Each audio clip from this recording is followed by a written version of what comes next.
Sir ನಮಸ್ತೆ. ಅದೇ ನಾನು ಮಾಲ್ತೇಶ್ ಜಗ್ಗಿನ್ ಟಿವಿ ನೈನಿಂದ. ನಮಸ್ಕಾರ ಸರ್. ಸರ್, ಈಗ ಅಂದ್ರೆ ಎಸ್ ನಾರಾಯಣ ಅವ್ರ ಮೇಲೆ ಇಂಥ ಒಂದು ಗಂಭೀರ ಆರೋಪ, ಮನೆ ಸೊಸೆ ವರದಕ್ಷಿಣೆ ಕಿರುಕುಳ ಅನ್ನುವಂಥದ್ದನ್ನ ಹೆಂಗೆ ನೀವು ಪರಿಗಣಿಸ್ತಾ ಇದ್ದೀರಿ ಸರ್? ಇಷ್ಟು ವರ್ಷ ಜರ್ನಿ ಆಯ್ತು, ಅಂದ್ರೆ ಒಂದು ಕುಟುಂಬದ ಸಮಸ್ಯೆ ಬರಬರುವಂಥದ್ದು ಹೆಂಗೆ?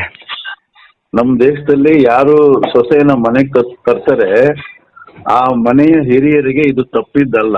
ಅವರು ಮೊದಲೇ ಸಿದ್ಧತೆಗಳು ಮಾಡ್ಕೊಳ್ಬೇಕು ಇವನ್ನೆಲ್ಲ ಹೆದರ್ಸೋದಕ್ಕೆ. ನನಗಿದೇನು ಆಶ್ಚರ್ಯ, ಆಘಾತ, ಭಯ ಈ ತರದ್ದು ಯಾವ್ದು ಇಲ್ವೇ ಇಲ್ಲ. ಪಾಪ ಹೆಣ್ಮಗು ಏನೋ ಸಂತೋಷ, ಇದರಲ್ಲಿ ಕಂಪ್ಲೇಂಟ್ ಕೊಟ್ಟು ಸಂತೋಷ ಪಟ್ಟಿದೆ ಆ ಮಗು. ಅವ್ರ ಸಂತೋಷ ಸಿಗ್ಲಿ. ಅವರು ನಮ್ಮ ಮನೆ ಬಿಟ್ಟು ಹೋಗಿ 14 ತಿಂಗಳಾಯ್ತು. ಕಳೆದ ವರ್ಷ 24ನೇ ಇಸ್ವಿಯಲ್ಲಿ ಜುಲೈಲಿ ಅವರು ನಮ್ಮ ಮನೆ ಬಿಟ್ಟು ಹೋಗ್ತಾರೆ. ಅವ್ರ ಮನೆ ಬಿಟ್ಟು ಹೋಗೋ ವಿಚಾರ ನನಗ್ ಗೊತ್ತಿಲ್ಲ. ಹೋಗ್ತಾರೆ. ಹೋದ್ಮೇಲೆ ನಾವು ಈ ಆರೋಪಗಳು ನಿಜವೇ ಆಗಿದ್ರೆ, ಈ ರೀತಿ ನಾವು ಮಾಡಿದ್ರೆ ತಕ್ಷಣವೂ ಕಂಪ್ಲೇಂಟ್ ಕೊಡ್ಬೇಕಾಗಿತ್ತು. ತಕ್ಷಣವೂ ಕಂಪ್ಲೇಂಟ್ ಕೊಡ್ಬೇಕಾಗಿತ್ತು. ಯಾಕೆ ನಿದ್ದೆ ಮಾಡ್ತಿದ್ರ? 14 ತಿಂಗಳು ಇವಾಗೂ ಕಂಪ್ಲೇಂಟ್ ಕೊಟ್ಟಿದ್ದಾನೆ.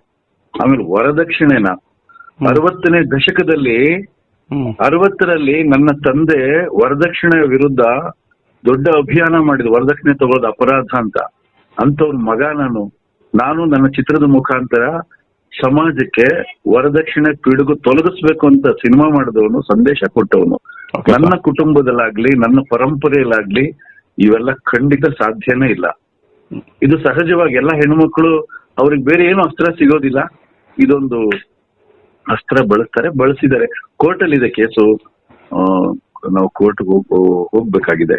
ಹಾಗಾಗಿ ನಾನು ಹೆಚ್ಚಿಗೆ ಏನು ಅವ್ರ ಬಗ್ಗೆ ಹೇಳಕ್ ಇಷ್ಟಪಡಲ್ಲ. ಸರ್, ಈಗ ಅವರು ಮುಂಚೆ ನಿಮ್ಮ ಪರಿಚಯ ಇದ್ದು ಒಪ್ಪಿಗೆಯಿಂದ ಮದುವೆ ಆಗಿದ್ದ ಪವನ್ ಮತ್ತೆ ಅವ್ರ ಪವಿತ್ರ ಅವರು, ಅಥವಾ ಹೇಗೆ ನಿಮ್ ಗಮನಕ್ಕಿತ್ತ ಈ ಏನು ಅನ್ನೋಂತ ಸರ್ ಅವ್ರ ಪರಿಚಯದ ವಿಚಾರವಾಗಿ ಸರ್, ನಿಮ್ ಕುಟುಂಬಕ್ಕೆ ಸರ್? ಇವರು ಲವ್, ಅದೇ ಇಬ್ರು ಪ್ರೀತಿಸಿ ಮದುವೆ ಆಗಿರೋರು. Okay sir. ಪ್ರೀತಿಸಿದವ್ರಿಬ್ರು ಪ್ರೀತಿಸ್ಬಿಟ್ಟು ಅವ್ರ ಕುಟುಂಬಕ್ಕೆಲ್ಲ ಗೊತ್ತಿದ್ದು ಕೊನೆಯ ಮೂಮೆಂಟ್ ಅಲ್ಲಿ ನನಗ್ ಬಂದು ಹೇಳ್ತಾರೆ. ಸರಿ, ನಾವು ವಿರೋಧ ಮಾಡ್ಲಿಲ್ಲ. ಮಕ್ಳು ಚೆನ್ನಾಗಿದ್ರೆ ಮದುವೆ ಆಗಿ ಚೆನ್ನಾಗಿರ್ಲಿ ಅಂತ ಹೇಳಿ ನಾವು ಮದುವೆ ಮಾಡಿಟ್ಟಿದ್ದೀವಿ.